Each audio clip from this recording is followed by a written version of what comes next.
المطعم ده أول ما فتحوا يعني كم 2011. أو 2000 بعد يعني يمكن 2012.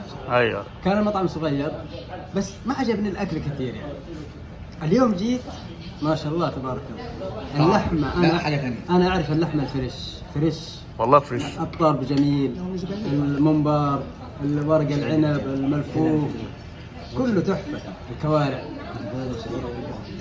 حاجه جميله أنا بصراحة حقق حبيبي. يعني نورنا وجبة الغداء حتكون هنا إن شاء الله. يا باشا، انت تجي لنا في اي وقت. أنا أجي من الطائف بس إن شاء الله كل ويكند أجي ده كل زبايننا في الطايف يا حبايبي. والله، كل الطايف بتيجي عندنا هنا، تيجي يوم الجمعه يعني، تعالى يوم في الجمعه واحد كده. اسمه فهد أعرفه، دائما كل ما ينزل جدة يقول لي أنا أروح أتغدى في المطعم المصري. ايوه عم فهد مهندس. حبيبي. يا حبيبي الله يخليك يا شكراً باشا. لك. يا باشا انتم مشرفينا وانتم فنانه جميل. ايه رايك يا باشا؟ بس استاذ خيري، محمود. استاذ محمود، استاذ محمود، انا عايزه اقول لك احنا قاعدين منتظرين جميل بره في العربيه. طيب. تمام.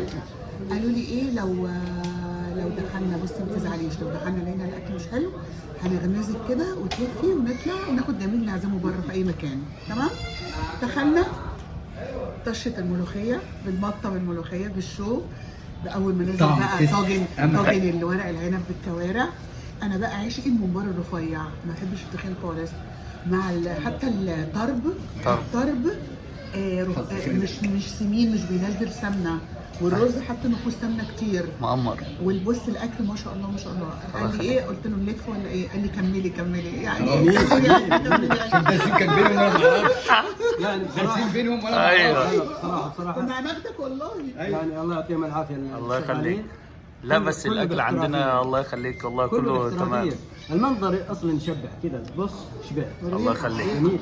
التست والريحه بصراحه اهم حاجه ربنا يبارك لكم والله. اهم حاجه الجوده انا متعصبه لاهل بلدي قوي يا باشا. اكنك انت هنا في مصر، انت تخش المطعم المصري اكنك يعني في مصر انت هنا. السعوديه اول مره الرياض، اول مره جده، اول مره هنا، فبجد لا كل دايما حاجة أول تشرفينا مرة على ليها طول. تست ومذاق وطعم وذكريات غير عاديه. الله يخليك. بجد الحمد لله انا ذكرياتي هنا في المكان قبل ما اطلع المطار معاكم. الله يخليك يا فنان. الحمد لله. الله يخليك يا باشا.